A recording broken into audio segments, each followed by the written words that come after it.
ఇవాళ తెలంగాణలో ఉన్నటువంటి లచ్చుమమ్మలంతా చిన్నబోయి కూర్చున్నారు. ఇక్కడ ఉన్నటువంటి గాన కోకిల లెక్క కంచరేగు తీపివోలే లచ్చుమమ్మో అని పాటలు పాడి నీ గొంతు ఎంత మధురమే లచ్చుమమ్మ అని చెప్పని ఆ సాహిత్యం వచ్చినటువంటి దగ్గర ఈ గొంతులందరినీ కూని చేయించి ప్రజా సాహిత్యం గురించి ప్రజల గురించి ప్రతి పల్లె బయటికి వచ్చి గొంతులు విప్పి పాడినటువంటి గొంతుల మీద ఇవాళ నువ్వు నీ ఇనుప పాదాలు పెట్టి నువ్వు స్వేచ్ఛ అంటున్నావు. నువ్వు రాసిన దాంట్లో ఒకటి ఉన్నది, నువ్వు బాగా పోజులు కొట్టి రాపించుకుంటున్నావు కదా.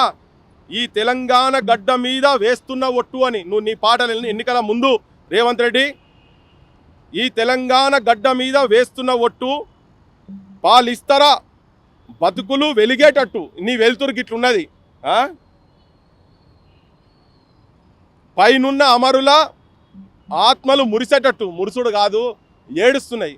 శోకంలో ఉండొచ్చు ఆత్మలుంటే ఇటువంటి దుర్మార్గమైన పాలనలా ఉన్ననా?